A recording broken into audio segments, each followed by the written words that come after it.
사랑하는 여러분, 이번 주는 여러분에게 놀라운 일이 생길 것을 믿습니다. 하나님께서 여러분이 모든 목표를 달성하도록 도우시기를 기도합니다. 그는 아무것도 존재하지 않는 데서 기회를 만드실 것이고 모든 것이 여러분에게 유리하게 진행되도록 하실 것입니다.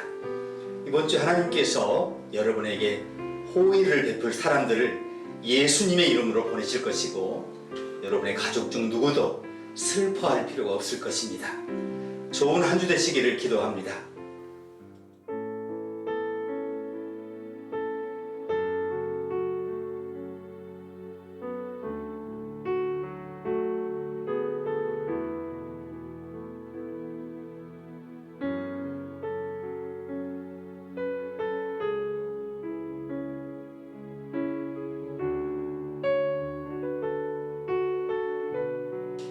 거룩하시고 전능하신 하늘의 하나님, 그리고 우리 기도에 응답하신 하나님, 두세 사람이 주의 이름으로 모인 곳에 함께 하시겠다고 하신 것을 기억하며 주님께 감사합니다. 주님, 우리는 주님의 임재를 환영합니다. 주님께서 오늘 우리에게 주님의 능력과 영광을 나타내시기를 기도합니다. 주님이 우리 안에서 그리고 우리를 통해 주님의 빛을 비추셔서 우리가 주님을 위해 다른 사람들을 밝힐 수 있게 해주시옵소서. 오늘 우리가 예배를 드리기 위해 주님의 면전에 머무를 때 우리의 삶을 영원히 변화시킬 신비로운 주님의 말씀을 계시하여 주시옵소서. 예수님의 이름으로 기도합니다. 아멘.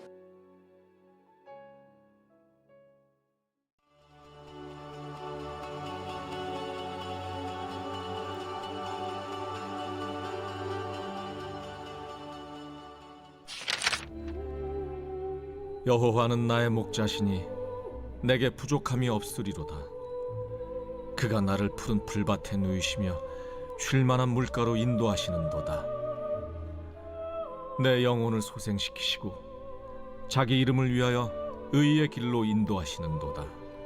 내가 사망의 음침한 골짜기로 다닐지라도 해를 두려워하지 않을 것은 주께서 나와 함께 하심이라. 주의 지팡이와 막대기가 나를 안위하시나이다. 주께서 내 원수의 목전에서 내게 상을 차려주시고 기름을 내 머리에 부으셨으니 내 잔이 넘치나이다. 내 평생에 선하심과 인자하심이 반드시 나를 따르리니 내가 여호와의 집에 영원히 살리로다.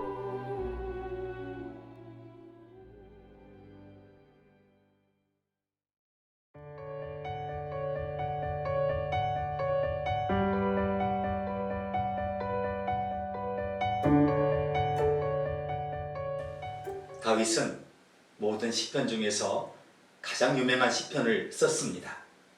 아시는 대로 시편은 찬송이고 이 찬송은 2500년 넘게 차트 1위를 차지했습니다. 시편 23편은 가장 잘 알려진 시편, 가장 사랑받는 시편, 가장 많이 인용된 시편이죠. 아마도 이 시편의 어떤 구절도 다윗이 자신의 최종 목적지에 대해서 이야기한 이 마지막 9절, 6절보다 더 감동적일 수 없는 것 같아요. 비행기를 많이 타다 보니 수화물을 맡길 때마다 최종 목적지가 어딥니까? 라는 질문을 받습니다. 우리가 그들에게 천국이라고 말하면 그것은 정말로 그 사람들의 마음을 흔들 것 같습니다. 사실 우리 모두에게는 최종 목적지가 있는데 그 목적지는 영원입니다. 시편의 마지막 단어는 영원히로 끝납니다. 이제 저는 우리가 우리의 영원한 앞에서 무엇을 할 수 있을지 모르지만 우리의 최종 목적지는 영원한 어딘가라는 것을 믿습니다. 그것은 영원할 것이고 또한 긴 시간일 텐데요. 계산조차 할 수 없는 일, 예를 들어서 100만 년은 얼마나 될까요? 100만은 1000 곱하기 1000입니다. 그럼 10억 년은요, 100만에 1000을 곱한 거고요. 1조 년은 1조에 1000을 곱한 것이 억에 1000을 곱한 거고요. 1경년은 조의 천을 곱한 겁니다. 우리는 상상조차 되지 않는 것 같다고 생각을 하죠. 영혼도 마찬가지입니다. 5,000년이 지난 후에도 영혼은 막 시작되었을 것이기 때문이죠. 하나님은 우리의 최종 목적지가 천국이 되기를 원하십니다. 저는 우리가 사망의 음침한 골짜기에서 나올 때에 여호와의 집에 있기를 소망합니다. 인생은 단순히 최종 목적지를 준비한 여행이죠. 시편 23편에는 주님을 아는 우리 모두가 불확실한 미래에 직면할 때 걱정과 우울과 불안을 이기게 하는 놀랍도록 고무적인 세 가지 진리가 있습니다. 먼저 하나님의 선하심이 나를 지켜보고 있다는 겁니다. 우리는 평생 동안 선하심이 우리를 따른다 이렇게 들었어요. 하나님의 선하심은 항상 우리 뒤를 따라요. 이것이 우리에게 일어나는 모든 일이 잘 될 것이라는 그런 의미는 아니고요. 그것은 하나님께서 우리에게 일어나는 모든 일을 그분의 유익을 위해 사용하실 것임을 의미하죠. 우리에게 어떤 나쁜 일이나 악이 닥쳐도 주님이 우리의 목자이신데 어떤 일이 일어나든 선하심이 뒤따른다는 겁니다.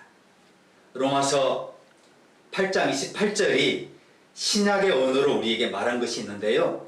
오늘 본문은 구약의 언어로 우리에게 알려주죠.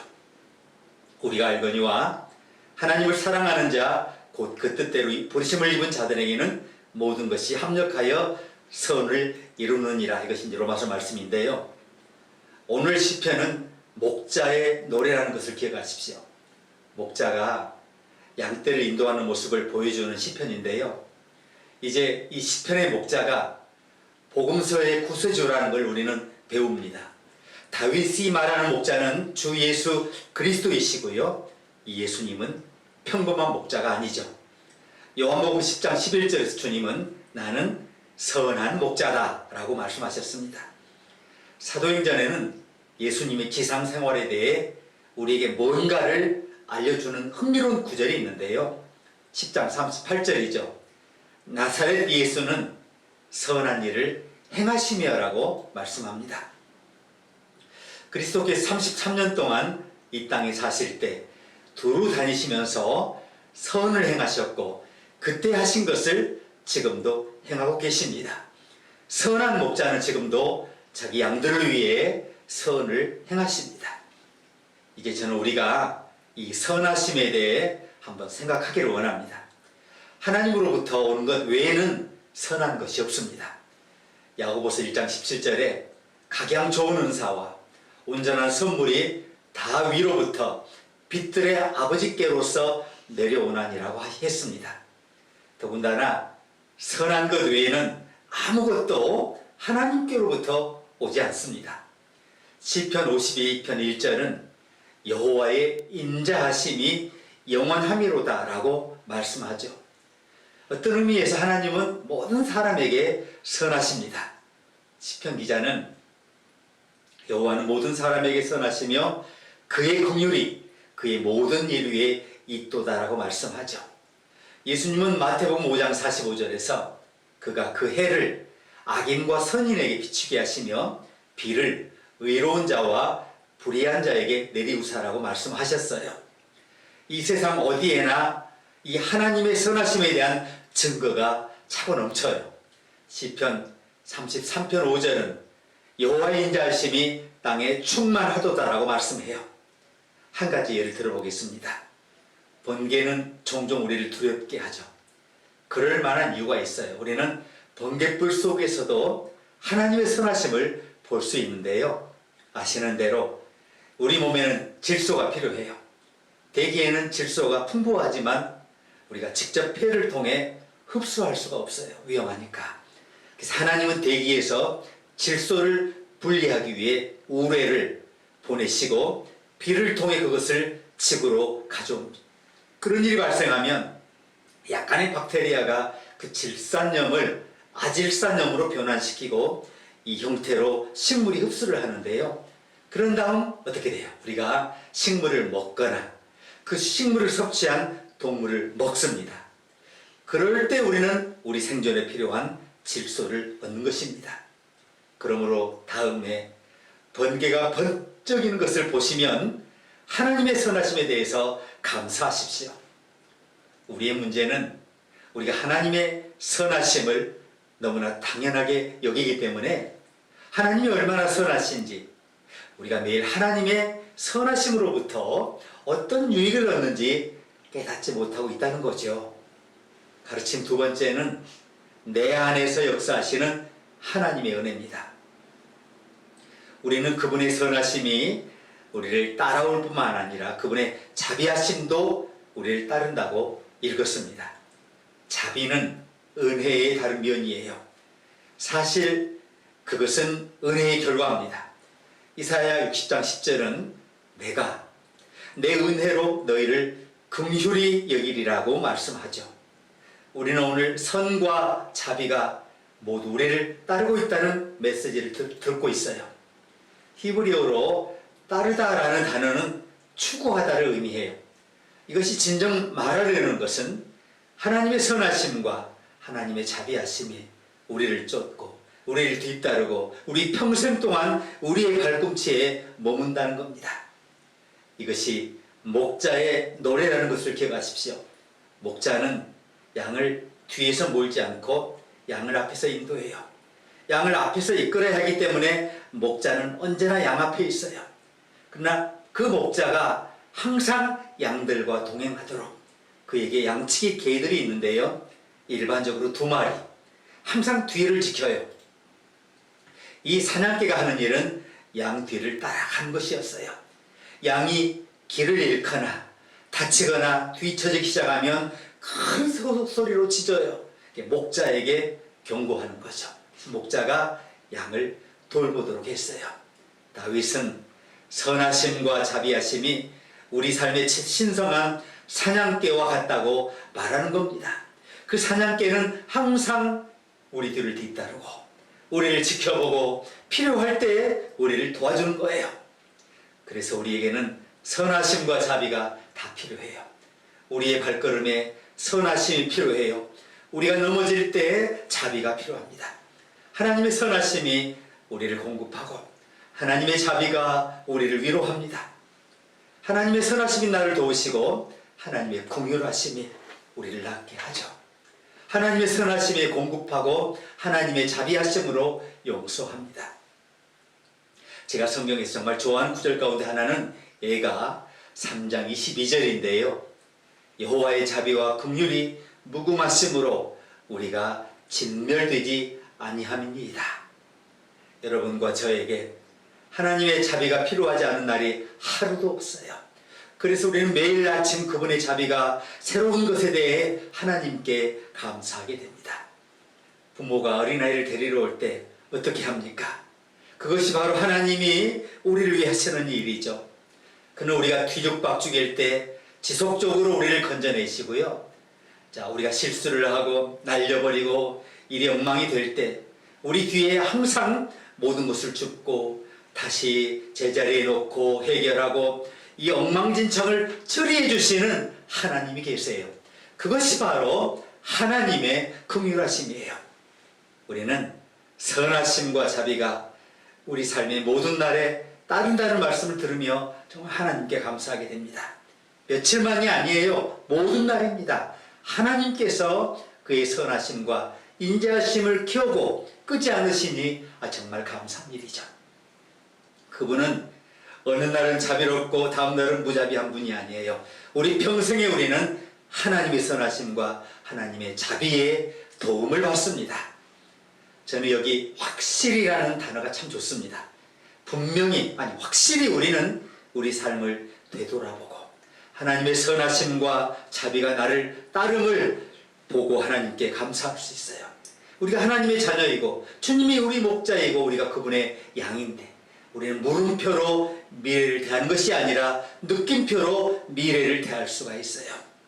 하나님의 선하심과 하나님의 자비가 우리를 따릅니다. 우리는 그것을 보지 못할 수도 느끼지 못할 수도 찾기 힘들어할 수도 있지만 하나님의 선하심과 자비는 어쨌거나 항상 우리 곁에 있습니다. 위대한 설교자 해리 아이언사이드는 시카고 무디 교회의 목사였는데요. 그럼 혼자 살아가던 작고 사랑스러운 할머니 이야기를 들려주었습니다. 할머니는 어떻든 간 곳마다 두 남자가 자신을 쫓아오고 있다고 의심을 갖고 그것을 두려워했어요. 할머니는 정신과 의사와 혹은 상담사를 만나려고 했고 정기적으로 경찰에 전화를 걸어요. 근데 아무도 할머니를 미행한 적이 없기 때문에 그 누구도 할머니를 도울 방법이 없었어요. 이제 마침내 할머니가 목사님을 찾았습니다. 할머니는 목사님, 저희가 아주 심각한 문제가 생겼어요. 이제 이렇게 말합니다. 뭔데요? 할머니는 내가 가는 곳마다 두 남자가 나를 따라와요. 내가 마트에 가면 그들이 나를 따라오고요. 내가 전차를 타도 그들도 따라 전차를 타요. 내가 집에 오면 그것들도 내 뒤를 쫓아와요. 내가 침실에 들어가면 바로 내 침대까지 쫓아와 그들이 있어요. 목사님이 말합니다. 그럼 경찰에 신고했어요? 할머니는 예. 하지만 거기에 사람이 없다라고 말해요. 하지만 제 눈에는 그들이 보여요. 어떻게 하면 좋아요? 하나님의 성령이 즉시 목사님에게 말씀하셨고 목사님이 그 사랑스러운 할머니를 안아주며 말합니다. 할머니는 제가 만난 가장 축복받은 여성 중 한 명인 것 같아요. 할머니가 말합니다. 제가 그렇다는 건 맞아요. 그렇지만 목사님이 그것을 어떻게 알아요? 할머니를 따르는 사람이 누구인지 모르세요? 목사님이 말합니다. 할머니는 몰라요 라고 말합니다. 목사님이 말합니다. 예, 그들은 다윗의 친구들입니다. 그런 다음 목사님은 시편 23편을 펴서 할머니에게 나의 평생의 선하심과 인자심이 정녕 나를 따르리라는 말씀을 보여주었어요. 할머니, 그 두 사람은 주님의 선하심과 자비하심입니다. 그리고 할머니께서 할머니의 평생 동안 할머니를 따르도록 그들을 주님이 보내셨어요. 할머니는 이야, 목사님 정말 대단하십니다. 그리고 그동안 저는 그들이 정말 두려웠어요 라고 말했다는 겁니다. 그날부터 할머니는 전차를 타야 할 때 타기 전에 선하심과 자비하심이 자신과 함께 타기를 기다렸고요. 집에 돌아오면 문을 열고 선하심과 자비가 자신과 함께 집에 들어오기를 기대했다는 겁니다. 할머니는 여생을 그런 식으로 사셨고요. 항상 선하심과 자비하심이 할머니 뒤를 따랐다는 사실을 확신했습니다. 그것들은 저와 여러분의 상상이 아니에요. 그것들은 진짜예요. 하나님의 선하심과 하나님의 인자하심이 우리 평생에 우리를 따르고 있어요. 오늘 가르친 마지막은 하나님의 영광이 나를 기다리고 있다는 겁니다. 이 시편에는 훌륭한 단어가 있는데요. 아주 작은 연결, 그리고입니다. 이 작은 단어가 우리의 오늘과 내일을 연결하고 있어요. 우리의 현재와 미래를 묻고 있어요. 이 모든 생각은 다윗에게 큰 의미가 있었는데요.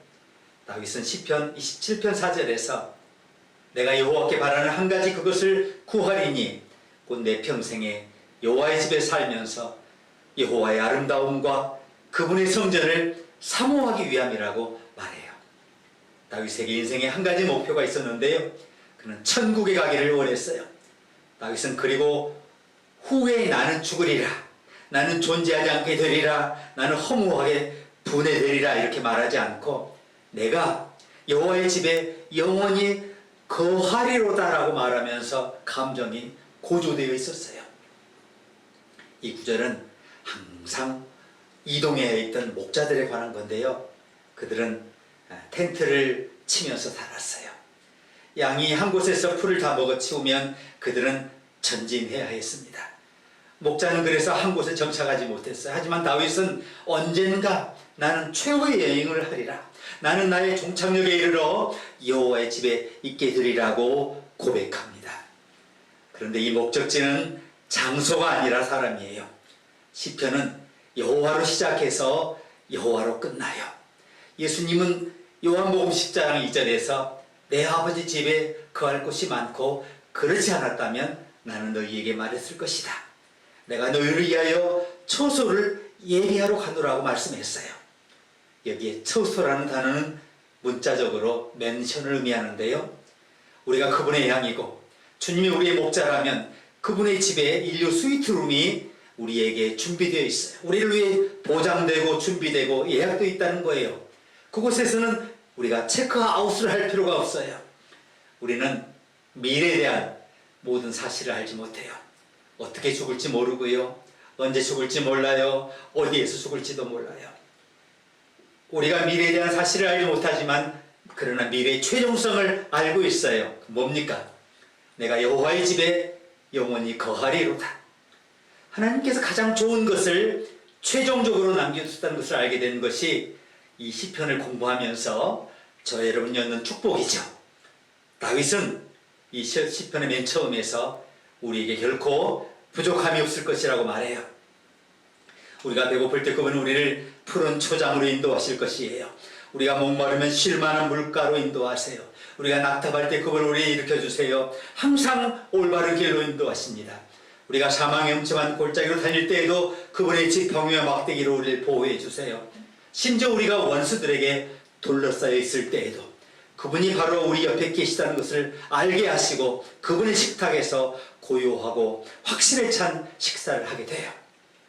불치병 진단을 받은 한 여성이 3개월 남은 삶을 살았는데요. 그는 자신의 일을 정리하고 있었고 목사님에게 연락을 취해요.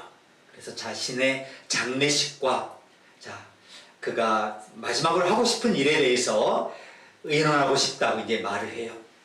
여성은 자신이 가장 좋아하는 성경을 무덤에 함께 묻어달라고 부탁해요. 두 사람 모든 것에 대해 이야기를 나눴고 목사님이 떠날 준비를 하고 있을 때 갑자기 이 여성에게 중요한 한 가지가 생각났어요. 목사님, 한 가지가 더 있어요. 그게 뭔데요? 네, 정말 중요한 일이에요. 제가 죽을 때 오른손에 포크를 들고 묻히고 싶어요. 목사님은 순간 정신을 잃은 사람처럼 여성을 잠시 바라보았고 그 다음 무슨 말을 해야 할지를 몰랐어요. 여성이 말합니다. 목사님이 저를 이상하다고 생각하시는 거 알아요. 하지만 교회 모임과 만찬에 몇 년 동안 참석했더니 제가 항상 메인 코스의 접시를 비우면 누군가가 항상 저에게 아직 포크 놓지 마세요 말한 것을 지금 기억합니다. 그것은 더 나은 요리가 곧 나온다는 소리였고 그때가 제가 가장 좋아하는 시간이었어요. 이렇게 여성이 말했습니다. 사람들이 내 관옆을 지나가다가 내 손에 있는 포크를 보고 저 포크는 뭐야? 놀라는 표정을 지을 때 목사님, 그 사람들에게 말씀해 주세요. 그리고 마침내 그 사랑스러운 여인이 세상을 떠났을 때 목사님이 장례식장으로 가서 그 관 옆에 섰어요. 시간이 지나면 사람들이 찾아왔습니다. 그들은 예쁜 드레스를 보았고 성경을 보았어요. 그러나 그들은 그 여성의 오른손에 들려있는 포크를 보았어요. 목사님은 계속해서 질문을 들었어요. 저 포크는 뭐야? 그 장례식 설교를 포함해서 목사님은 몇 번이고 사람들 앞에 서서 계속 말을 했습니다. 이 여인은 주님을 목자로 모셨고 그 때문에 여성에게 가장 좋은 것이 아직 오지 않았다는 그런 표시입니다. 사랑하는 여러분, 다음에 저와 여러분이 모임에서 젓가락을 잡으려고 손을 뻗을 때 저와 여러분이 주 예수님을 알고 그분의 양이고 그분이 우리의 목자라면 우리의 목적지가 무엇인지 그리고 가장 좋은 것은 아직 오지 않았다는 것을 기억하시기를 바랍니다. 다윗은 우리의 지상 생활이 선함과 자비로 가득할 것이고 지상에서 그분을 알고 그분을 사랑하고 그분을 경배하고 그분을 섬기고 그분을 찬양하는 것이 경이로운 일이라고 지금 이렇게 고백을 했는데요. 그러나 다윗은 주님이 저와 여러분의 목자인데 가장 좋은 것은 아직 오지 않았다고 말하면서 이 시를 끝맺습니다. 저와 여러분은 최종 목적지에 도착할 때까지 가장 좋은 것을 본 적이 없습니다. 할렐루야. 함께 기도하시겠습니다.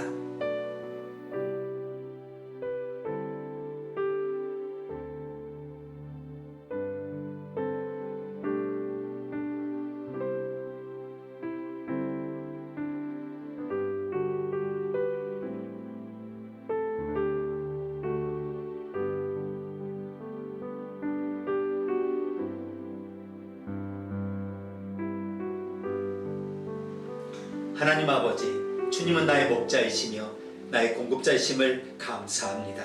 가장 어두운 날과 맑은 날에도 함께 하심을 감사드리며 영광 가운데 있는 주의 풍성에 따라 우리에게 필요한 모든 것을 공급해 주심을 감사합니다. 주님이 우리 하나님이시며 구세주이심을 감사합니다. 참으로 주님이 우리 원수 앞에서 넘치는 상을 예비하시고 즐거움의 기름으로 우리의 머리에 바르시고 우리 차례 주님의 무궁한 축복이 넘치게 하심으로 우리가 주님을 찬양하고 감사하오며 예수님의 이름으로 기도합니다. 아멘.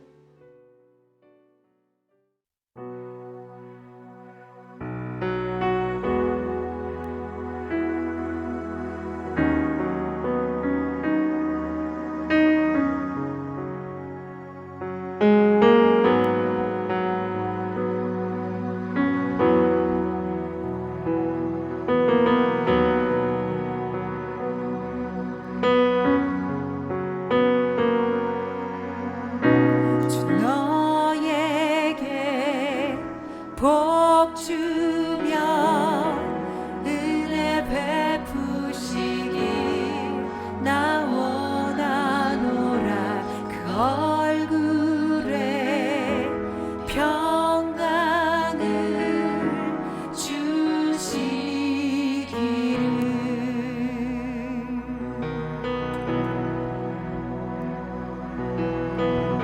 주 너에게 복 주며 은혜 베푸시길 나 원하노라. 그 얼굴에 평강을 주시기를.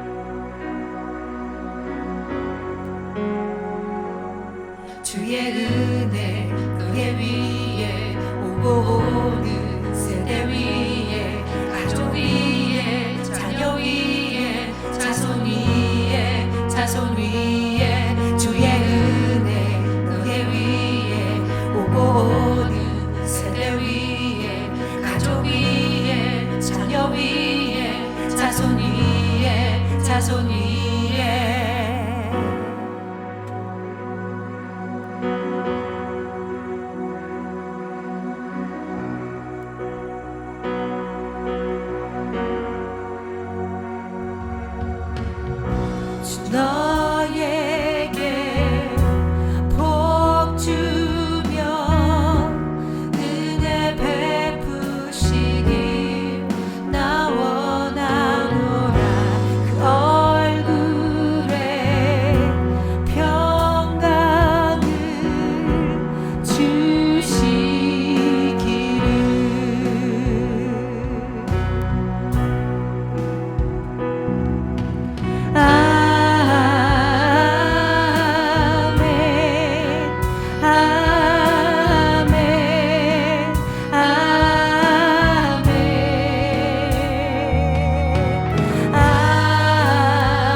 주님의 신실하심에 감사합니다. 우리가 항상 주님을 의지할 수 있음에 감사합니다. 주님은 풍성하신 하나님이시고 주님의 크신 자비로 우리에게 많은 것을 베푸신 것에 감사합니다. 그래서 우리 주님을 경배하고 우리 가진 것으로 주님께 바칩니다. 주님의 나라와 주님의 영광을 위해 그것을 취하시고 사용하여 주시옵소서. 많은 이들에게 큰 축복이 되기를 바라오며 우리가 기도하는 범위와 영향력을 날마다 확장하고 배가시켜 주시옵소서. 예수님의 이름으로 기도합니다. 아멘. 이제 주 예수 그리스도의 은혜와 하나님의 사랑과 성령의 교통하심이 모인 주의 백성 모두에게 이제부터 영원토록 함께 하시기를 축원합니다. 아멘.